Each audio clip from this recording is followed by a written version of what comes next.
Channel 7. Severe weather first.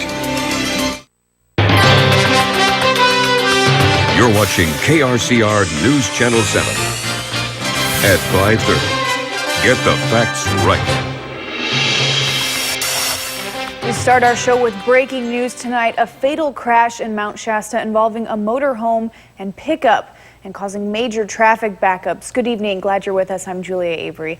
It happened here just before 1 this afternoon, south of the North Mount Shasta Boulevard on-ramp. Siskiyou County CHP says they received the call that a motorhome was on fire. Caltrans saying on social media that I-5 north of Dunsmuir, as you can see, is experiencing significant delays because of the crash and to expect a minimum 2-hour delay in both directions. They also are urging drivers to stay on the highway and not use side roads. Officers are still at the scene, and we will update you as soon as we learn more. Well, turning to the Carr fire, new in the last half hour, evacuation orders have been lifted for Rainbow Lake Road and all roads off of Rainbow Lake Road for residents only outside the fire perimeter.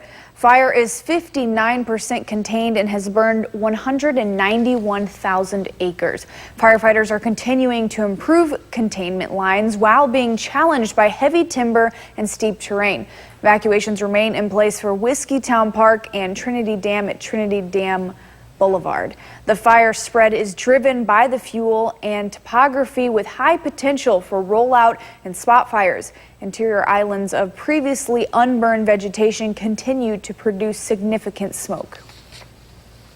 Well, new tonight, U.S. Secretary of the Interior Ryan Zinke of the Trump administration arrived in Redding to see firsthand the devastation left behind in Shasta County by the Carr fire. KRCR News Channel 7's Sade Brown was there during his tour and his stops along the way, and she joins us now. Good evening, Sade. Hi, Julia. So Secretary Zinke toured around Whiskeytown area as well as Lake Keswick Estates, speaking to folks and seeing the damages up close. United States Secretary of Interior Ryan Zinke seeing for the first time the devastation and destruction of what the Carr fire has done to the communities in the North State. Secretary Zinke traveled to the Keswick area seeing the damages up close. Along the way, they drove through the neighborhoods, stopping to speak to some who have lost everything. It's nice to see some concern. It just took us off guard, actually. Secretary Zinke continued, stopping to handshake and hug residents. Pam Wirt from Redding was asked after meeting Zinke if it was comforting to see government officials touring the aftermath of the Carr fire. Not really, no. Why is that? Because I think this could have been prevented. I really do. I just don't think there was enough done. There wasn't enough people fighting fires. I think it could have been prevented.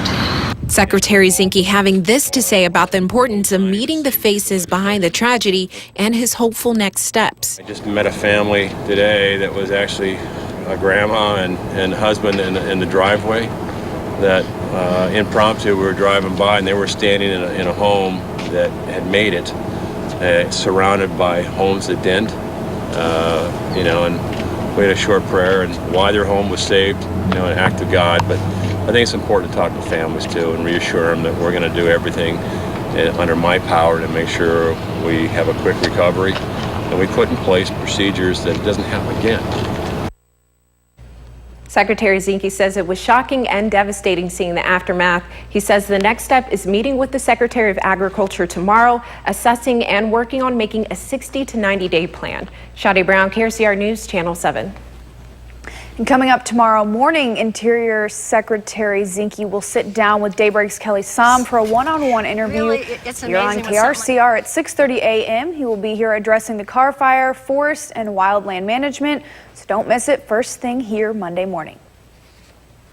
The Hers fire has grown to 2,500 acres as of this morning and is 5% contained. According to the U.S. Forest Service, there are currently no evacuation orders for residents between Hers Mountain and Gilman Road. However, firefighters are assessing structures in the Gilman Road area for potential protection activity, and residents should be prepared in case an evacuation becomes necessary.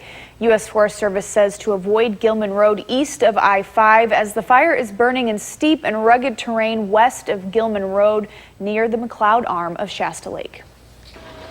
And the Hat Fire is now 48% contained at 1,900 acres.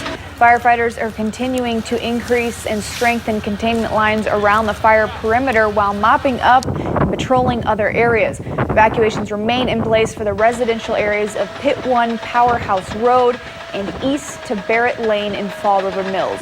Road closures are still in place on Highway 299 East at Castle Road to 299 East at Country Club Drive in Fall River Mills, and Highway 299 East at Glenburn Road to just south of 25345 Glenburn Road. Residents who live off of Country Club Drive will be allowed into their homes. Well, let's take this live look at our Mercy Sky Cam. First Alert forecaster Jeff Andrews joins us with a look at our First Alert forecast. Good evening, Julia. Steady winds from the south right now, mainly in the valley. Our temperatures at the moment: Hayfork 96, 93 Weaverville, and also Corning. Redding at 98, 93 right now for Chico. This particular weather sensor station is pretty close to the Carr fire where the intensity is right now. 80 degrees. This is up at 4,200 feet, and we're only seeing gusts around 11 miles an hour. Winds are from the east this afternoon, so actually not a bad situation. I'm saying this is a positive compared to yesterday. This is heat detection via MODIS as of 4 o'clock this afternoon. Look at all this area of just yellow. Okay, it was more spread out yesterday. We're seeing the concentration of red in this area here. That's heat detected over the last 6 hours or so. Still pretty active around the Hers fire as well. Storm tracker picking up the plumes around several of the fires. There's the Hers fire plume, and let me step aside here. You can see the plumes around the Carr fire. Quite a bit of smoke around the Mendocino complex here. I think that's going to affect the air quality for Chico as well. And what moves the smoke? Winds at 10,000 feet. You can see the winds are moving from the southwest to the northeast. That's why we're getting that plume in that direction. We'll talk more about the next week that's coming up, as well as the winds and such in just a few minutes. Back to you, Julia. Thanks, Jeff. New video shows the California National Guard and U.S. National Guard pilots conducting a water drop over the Mendocino complex fire. Take a look at this. Perfect. Stopping down. 3, 2, 1. Waterway. Waterway. Elko. Perfect. Off the drop. The Mendocino complex fire, which has burned over 331,299 total acres, more than the combined area of the city of Hong Kong as of this morning. It's currently the largest wildfire on record in the California state and is 70% contained. The City of Shasta Lake Public Works Department has closed Sacramento Street between Shasta Dam Boulevard and Rose Avenue in order to establish a fire camp at Margaret Pulf Park for fighting fires in the area. The closure will remain in effect 24 hours a day until further notice. Drivers and pedestrians should use Lake Boulevard to access the Summit City area and drive carefully in all of those work zones. For more information, you can call the City of Shasta Lake Public Works Department at 530-275-7400. Police officers responded to an armed robbery report at about 10 o'clock last night in Chico and found a man on the corner of West 8th Street and Ivy Streets complaining of pain to his forehead. He had apparently been hit in the head with a gun. The victim declined medical attention and told police that 3 unknown Hispanic men robbed him of his cell phone, shoes, and wallet. They ran off, but 2 were later found and detained. The pair had a .22 caliber handgun as well as the stolen items. The 2 were juveniles and were arrested and booked into the Butte County Juvenile Hall. The third is still on the loose. Chico police were busy last night around 7:30. The street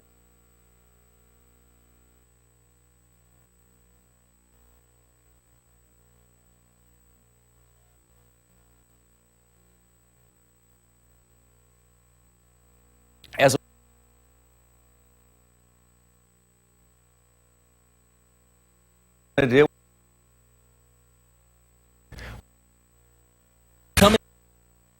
America's Body Shop. Closed captioning is provided by Sean Clark with Vista Real Estate. Sean sells Redding. Welcome back. Glad you're with us. Right now, 98 degrees in Redding. Pretty steady wind from the south, 15 miles an hour. Low teens for our humidity, yes, very dry. The low pressure system continues its move to the east. That's what brought us the winds. Also, cooler temperatures, relatively speaking. High pressure builds in this week, and what that's going to do, well, we'll have a cool start to the week, but heat returns, elevated fire danger as well. Mountain thunderstorm chance. I think the best chance is on Tuesday. Upper level winds, that kind of tells us, where the smoke and ash and such is going to move. I like to look on the overnights. We've been seeing it, at least near the Carr fire coming from the northwest. This go around, I see on the overnight, it's actually moving from the east, but we do have winds coming from the east that could bring the smoke from the fires in that direction, the Hers fire and also the Hat fire. So may wake up to another smoky ash-type morning again for tomorrow.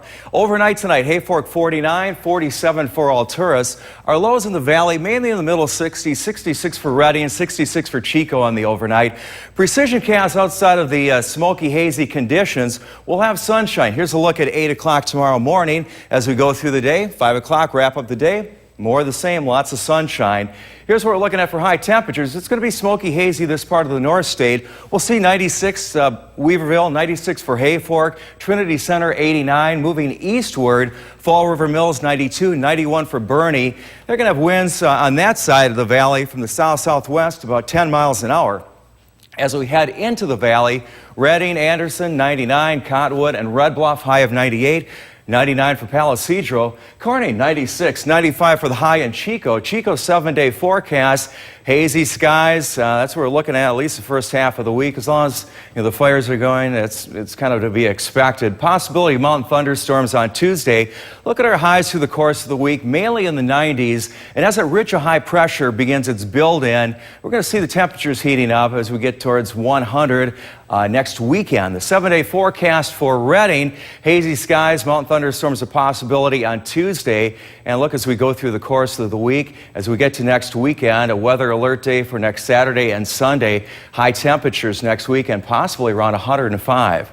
We'll be back right after this break. You're watching KRCR News Channel 7 at 5:30. Western bacon cheeseburger, cheese, bacon.